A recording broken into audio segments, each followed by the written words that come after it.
কিভাবে সংস্কারটা আমরা বাস্তবায়ন করব, এটা কিন্তু আমরা এখানে এই আলোচনায় ঐক্যমত্য কমিশন এখনো যেতেই পারিনি। এখনো কি সংস্কার হবে সেটাই আমরা সেট করতে পারিনি। কিভাবে মানে কি বলে সংস্কারটা বাস্তবায়ন হবে সেই আলোচনায় এখন আমরা ঢুকতে পারিনি।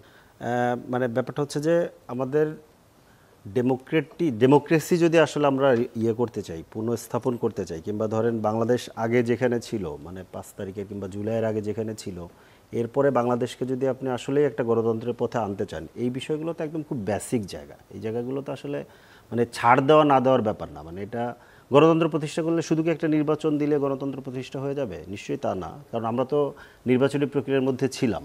4টা নির্বাচন অন্তত আমরা মোটামুটি ভালো নির্বাচন করেছি, কিন্তু দেখেছি যে নির্বাচিত সরকারই এখানে স্বৈরতন্ত্র প্রতিষ্ঠা করতে পারে এবং তারা ফ্যাসিস্ট হয়ে উঠতে পারে।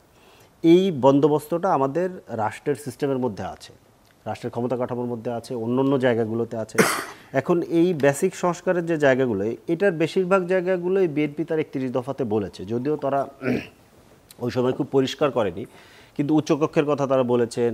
এবং সাংবিধানিক যে প্রতিষ্ঠানগুলো এবং সংবিধিবদ্ধ যে প্রতিষ্ঠানগুলোতে কীভাবে নিয়োগ হবে সেটার জন্য একটা আলাদা বন্দোবস্ত করবে সেটার কথা তারা বলেছেন। এবং প্রধানমন্ত্রী 2বারের বেশি হবে না, যদিও তারা বলেছিলেন যে পরপর 2বারের বেশি। পরবর্তীতে এখন আলোচনা আরেকটা জায়গায় এসছে, আর্টিকেল 70-র কথা তারা বলেছেন। এখন যেই জায়গাটা হয়েছে যে এই জায়গাগুলো আসলে ছাড় দিলে আমি অন্তত দেখি, মানে আপা যেভাবে বললেন, আপার কথা যদি আমি মেনে নেই যে বিএনপি ব্রুট মেজরিটি পাবে, ব্রুট মেজরিটি পাইলে এই জিনিস মেনে নিলে বিএনপির খুব একটা ক্ষতি হয় বলে আমি অন্তত মনে করি না। মানে এইগুলো মেনে নিলেও বাংলাদেশে একটা প্রপার ডেমোক্রেটিক সিস্টেম চালু হলে পরে আমরা আস্তে আস্তে আরো সংস্কার করতে আগাতে যে এতে দুর্বল সরকার প্রতিষ্ঠিত হবে এবং তাদের যে মূল ক্ষমতার অনেকগুলো জায়গা আসলে দুর্বল হয়ে গেলে না, এনসিসির ব্যাপারটা হচ্ছে যে ঐক্যমত কমিশন একটা বলেছে, কিন্তু এনসিপি সহ অন্যান্য রাজনৈতিক দল কিন্তু ঐক্যমত কমিশনের সাথে পুরোপুরি একমত না। আমরা সম্ভবত 4টা কি 5টা ইস্যু বলেছি যে এনসিসির মাধ্যমে নিয়োগগুলো হওয়া দরকার। যেমন হচ্ছে যে ইলেকশন কমিশন, আপনার দুদক, আপনার হিউম্যান রাইটস কমিশন, তারপর হচ্ছে যে অডিটর জেনারেল। এই জায়গাগুলো আসলে এদের কাজ নির্বাহী বিভাগ কিংবা সরকারকে রেফারি করা, সরকারকে তদারকি করা, এবং হচ্ছে যে ইলেকশন কমিশনের কাজ হচ্ছে নির্বাচন দেওয়া। এখন এইটা যদি নির্বাহী বিভাগের হাতে থাকে, এই ক্ষমতাটা যদি নির্বাহী বিভাগের হাতে থাকে, যেটা আমরা এর আগে দেখেছি যে ইলেকশন কমিশনকে যখন প্রধানমন্ত্রী নিয়োগ দেন, তো ওই প্রধানমন্ত্রীর আন্ডারে যখন ইলেকশন হয় তখন কি হয়, এটা একটা ধরেন দেখেছি। কিংবা ধরেন যে সাধারণত বাংলাদেশে কি হয়, সাধারণত তো দুর্নীতি করে মানে সরকারি দলের লোকেরা, বিরোধী দল তো দৌড়ের উপরে থাকে, বাংলাদেশের কালচার তো এইটা। তো তাহলে বিরোধী দলের উপরে তো আসলে দুর্নীতির তদারকি করার কিছু নেই, তদারকি করা দরকার আসলে সরকারের যে আছে। তো সরকারের থেকে সরকারের নিয়োগপ্রাপ্ত যে দুর্নীতি দমন কমিশন, সে কি এটা দেখতে পারে? মানে এটা কি প্র্যাকটিক্যালি সম্ভব কিনা? এটা তো হয় না।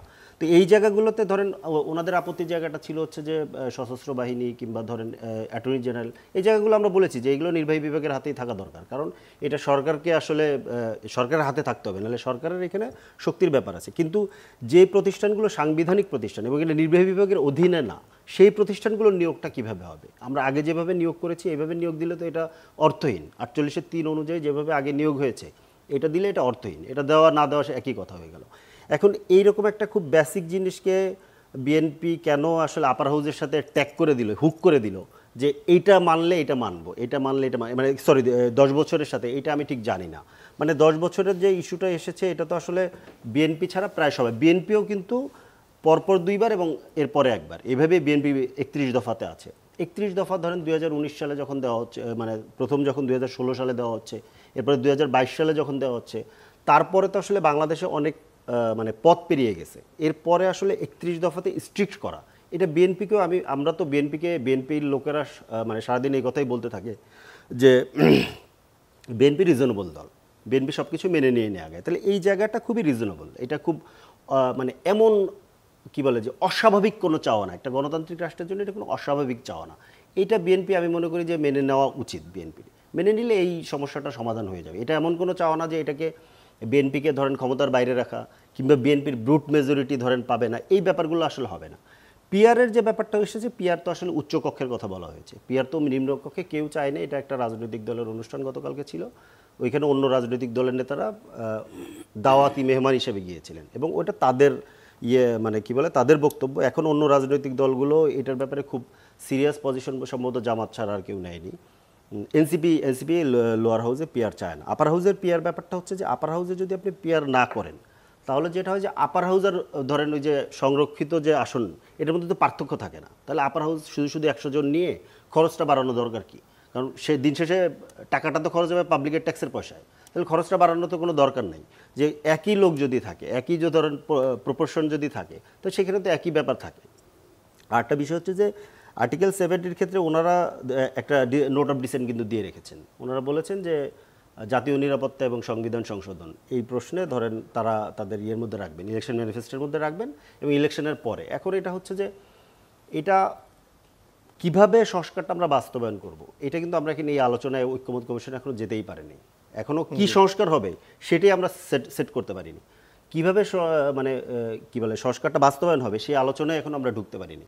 তো আগেই আসলে এটা নোট হিসেবে দিয়ে রাখা, এটাও একটু ধরেন ঐক্যমত্যের জন্য একটু অসুবিধা বলে আমার কাছে মনে হয়।